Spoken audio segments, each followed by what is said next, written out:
So we're in the garden today, or I thought I would show you a little tour of what we've been working on the last 2 years. It's been, about 2 years. I started the garden over there, which I might show you just a few little clips of it. I've talked about it on my channel, she's talked about it on her channel, and it's kind of just kind of a passion project, seeing how things grow, the different stages, growing things from seeds, and just kind of enjoying the growth process. It's been 2 years of digging holes, lots of shoveling of dirt, and learning a lot about plants, which I love, especially coming from a culinary background.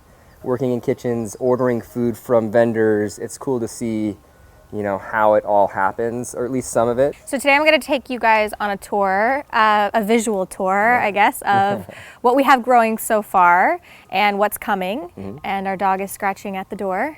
Is that Ozzy? Yeah, one of them. So yeah, I think I'll just jump right in and show you guys a little visual tour of what we have going on what have we, Talbott Farm, Pacific Time Farm, whatever we've called this. It's a food farm for the time being. It's the food farm. All right, let's go.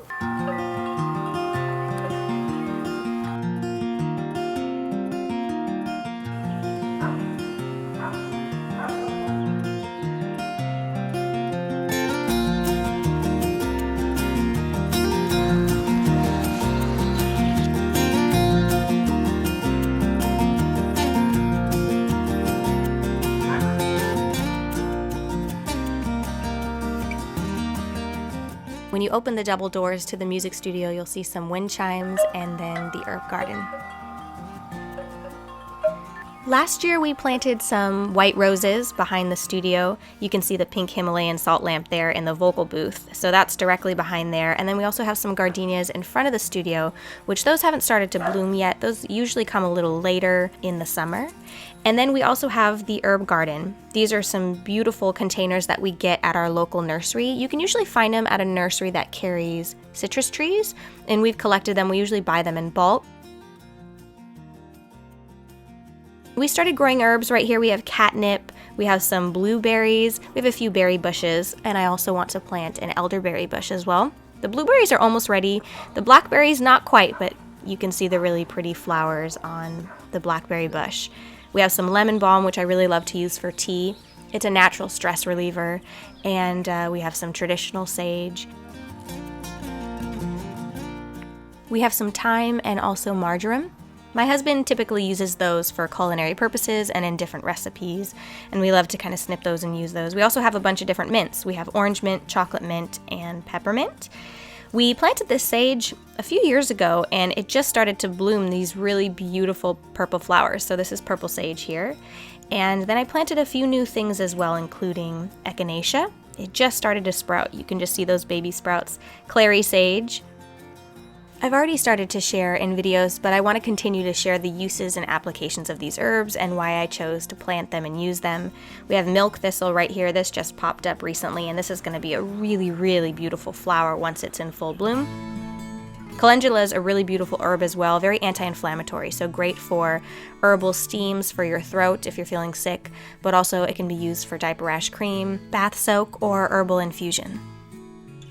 Next, I'm going to share with you guys the trees that we've been growing. A lot of these trees started out in those wood boxes that I just showed you in the herb garden.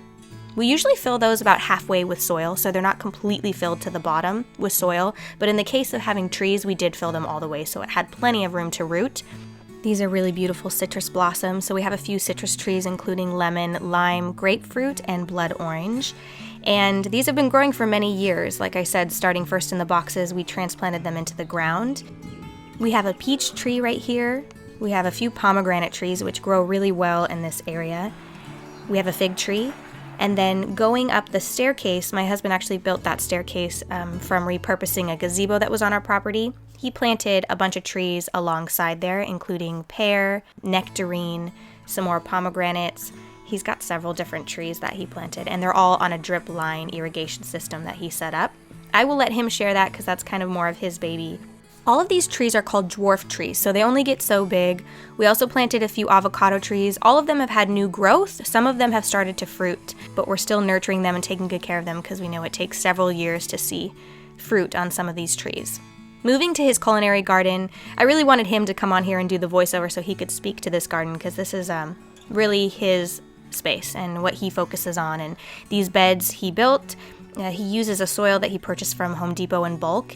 I will try to find the name and share it, but for the last year we started a compost, and so for the herb garden and other areas of the property, we've been using pretty much exclusively our organic compost. So in the raised beds, we really like to call this like our test garden, where we can test out growing in smaller batches. We have strawberries right now, we have beets, we have fennel, we have some chamomile, which actually should technically be in the herb garden, but it's here in this garden. The garlic is getting closer, so just a few weeks away from being able to pick that. We also have some red and green onions. We have some cabbage. We're really excited to experiment with pickling this year. And one thing we want to test out is our own recipe of kimchi. You can keep an eye out on both of our channels for the different uses and applications of what we're growing, and we'll be sharing different recipes. We're also growing potatoes. These are still growing, so it's really fun, and you can kind of dig in there and pull out different sized potatoes. But the green part that grows above the soil is actually poisonous and toxic. So this area of the garden is closed off to the animals. I think you'd have to eat it in very large quantities for it to have a toxic effect, but even our boys know to kind of run anything by us before they stick it in their mouth. We have these really beautiful carrots that are growing. We actually pulled a bunch of these and brought these with us when we went camping, and the kids just love to literally pull out of the garden and eat.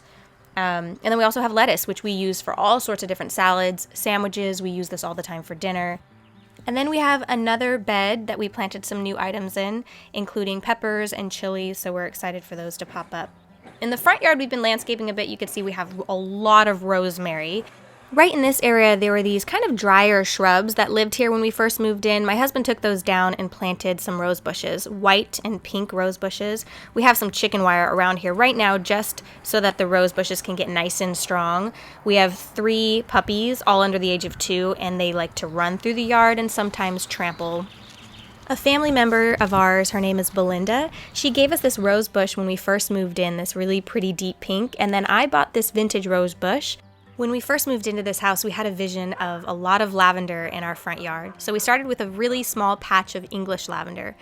It has grown. I actually just harvested it, so it's looking a little patchy there, but we're going to continue to grow the lavender over the next few years so that there's tons of lavender in the front yard. Along the fence line, we have these white potato flowers. These are great because over the years, they've continued to grow larger and larger and creep along the fence line.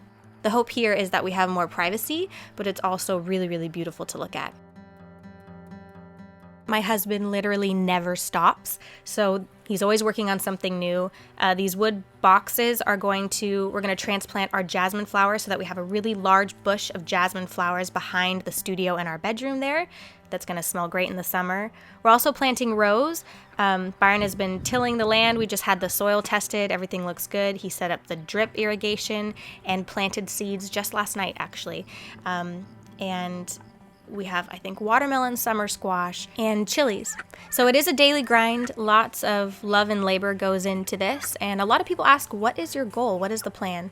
Initially, we did this for us and our family, but as we continued to be fruitful and there was, a lot of things growing, and as we continue to grow more, we eventually want to serve our family and friends and eventually our community if we're able to do that. So we have a lot of goals, but for now we're just trying to see if we can figure this all out, and we hope you guys enjoyed this little mini tour, and we'll keep you posted on what's going on our property. So thank you so much for watching, and I'll see you guys in the next video.